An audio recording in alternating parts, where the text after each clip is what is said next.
Buenas tardes.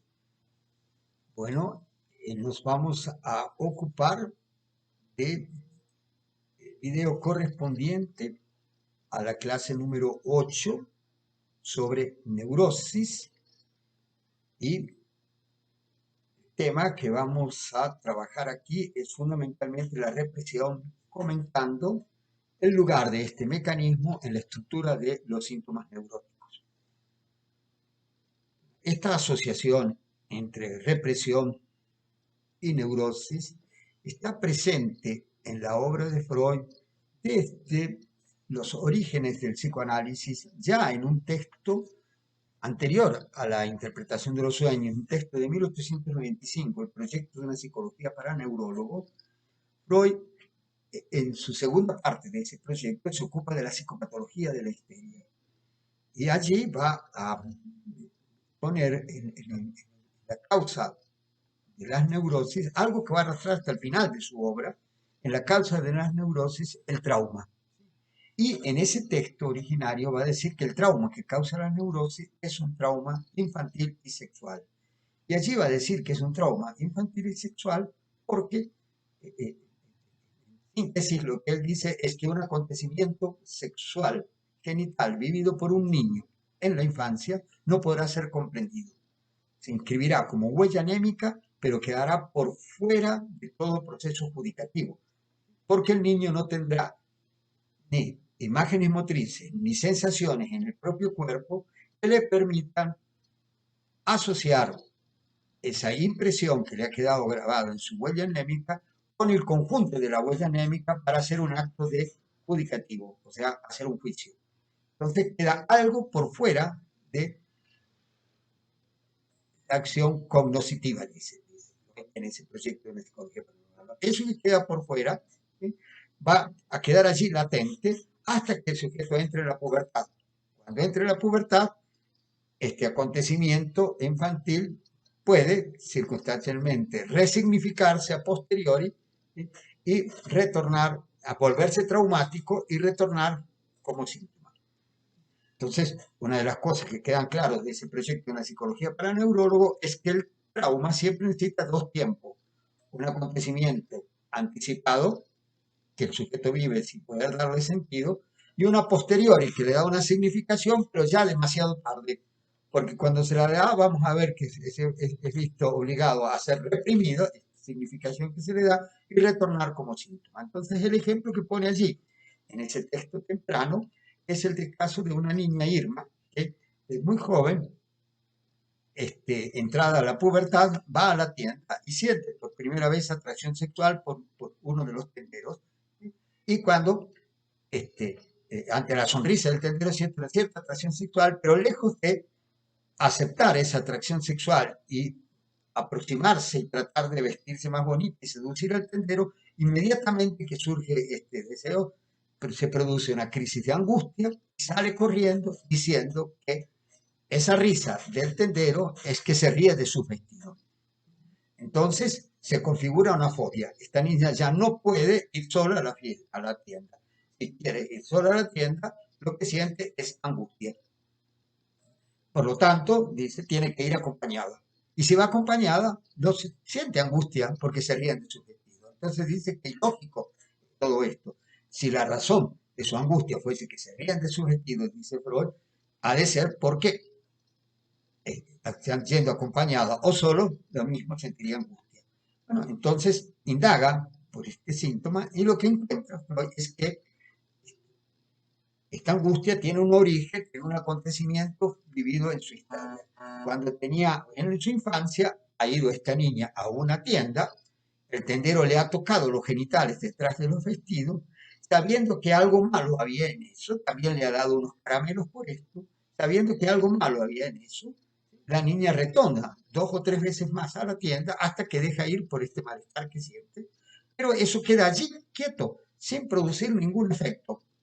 Cuando en la pubertad se encuentra en la misma circunstancia, sola en la tienda, pero ya con un despertar sexual genital, un deseo hacia el tendero, se resignifica esta escena infantil, es reprimido, es retirado, desalojado de la conciencia, que es la definición que da Freud de la represión secundaria, es desalojado de la conciencia este deseo hacia el sendero y retorna bajo la forma de un síntoma. ¿Qué síntoma? Se ríen de mi vestido. ¿Qué ha sucedido?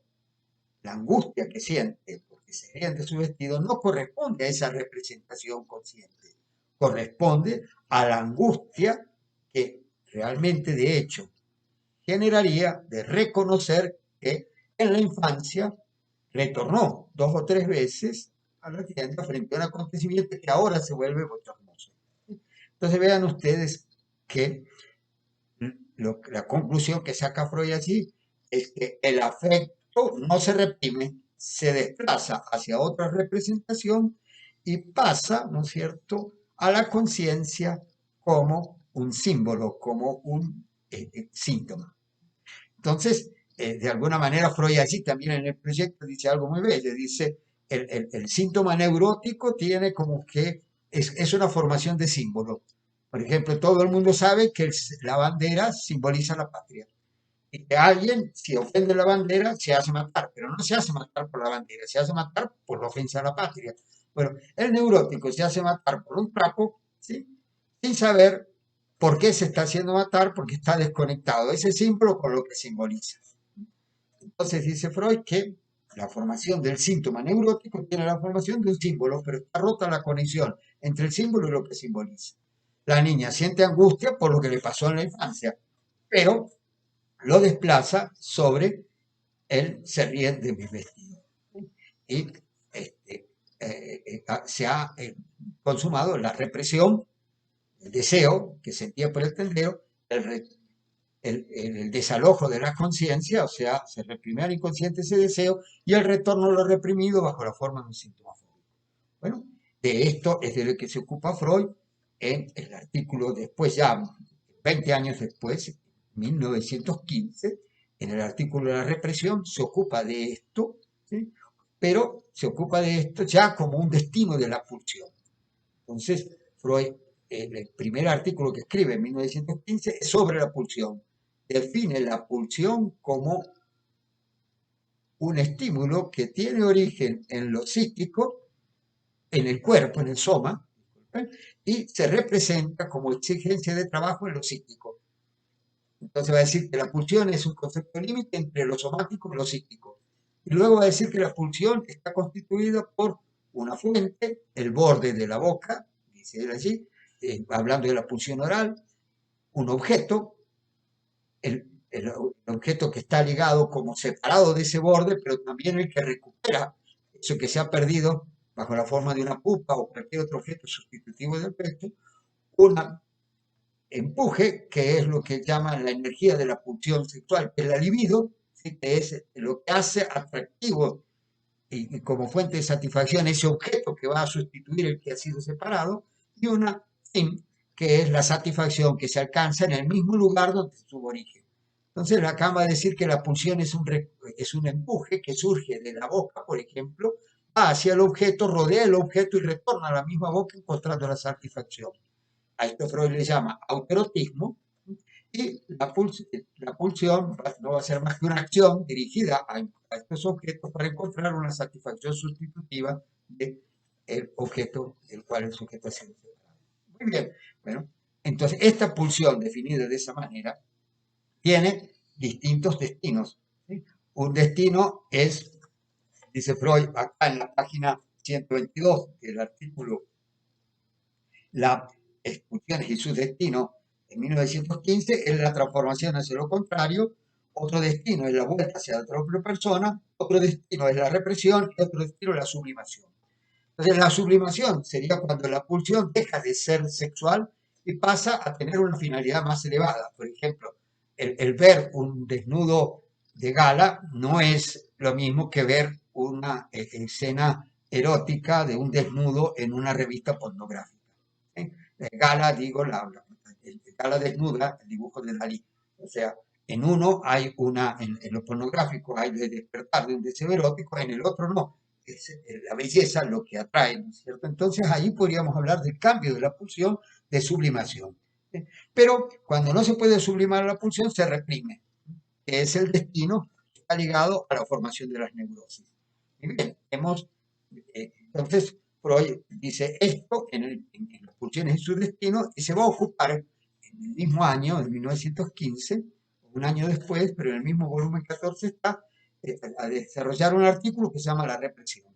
Ese artículo sobre la represión va a decir que aquello que le pasa a la niña en la infancia, donde queda la pulsión fijada a una escena, él va a decir que allí hay una fijación de la pulsión, ¿sí? En tanto que se ha fijado un montante de afecto a una cierta representación.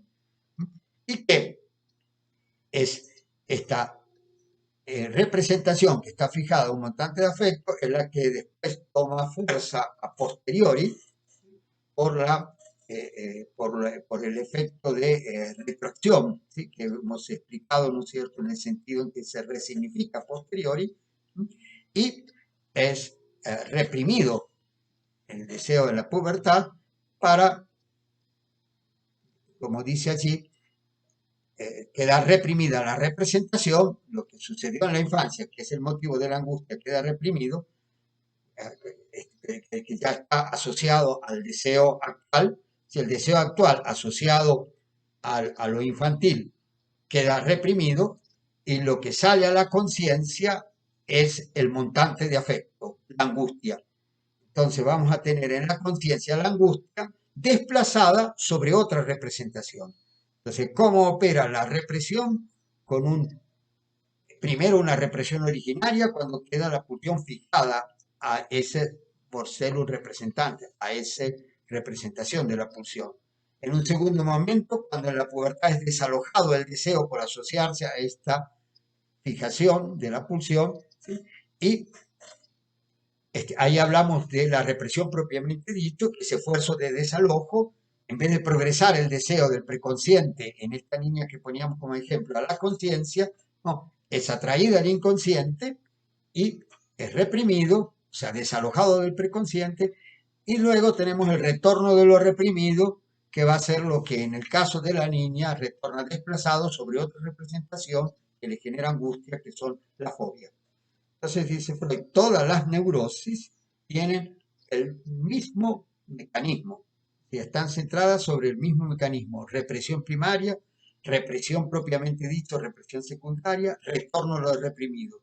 Lo que va a diferenciar una neurosis fóbica de una neurosis histérica, de una neurosis obsesiva, es el modo de retornar lo reprimido. Para decirlo de una manera muy sencilla, como introduciéndonos al problema de las neurosis, después se va a explicar en cada uno de los tipos clínicos. En la fobia retorna de esta manera: se desplaza el afecto, que no es reprimido, sobre otra representación. Entonces, por ejemplo, el hombre de los lobos, en vez de sentir angustia frente al padre, siente angustia frente al lobo. En el caso Juanito, en vez de sentir angustia frente al padre, siente angustia frente al caballo. Hay un desplazamiento. En la histeria, el montante de afecto que retorna de lo reprimido va a inervarse en el cuerpo bajo la forma de somatización. Entonces Freud va a hablar de histerias, ya no de angustia como es la fobia, sino una histeria de conversión, donde lo que se produce como síntoma es una parálisis en el cuerpo o un dolor en el cuerpo, donde se inscribe la representación reprimida, ¿sí? Se habla a través del cuerpo de una manera deformada, disfrazada. ¿Sí? Así como en el otro el afecto se desplaza a otra representación, aquí se desplaza una parte del cuerpo y ese cuerpo habla, ¿sí? O sea, está diciendo de una manera simbólica, de una manera disfrazada, el contenido de la representación reprimida. Y en la neurosis obsesiva, el retorno de lo reprimido ya se va a dar centrado sobre el pensamiento. Bueno, cada una, entonces las neurosis son todas iguales, todas tienen como núcleo el concepto de represión, pero lo que la hace diferencia una de otro es la manera en cómo lo reprimido retorna. Muy bien, entonces vamos a dejar aquí, esto solamente es una introducción al tema de las neurosis, ¿sí? Ya vamos a ver en cada una de las neurosis cómo pensamos, ¿sí? Esta manera particular de producirse la represión, el retorno de lo reprimido y la formación de síntomas. Gracias. Buenas noches, buenas tardes.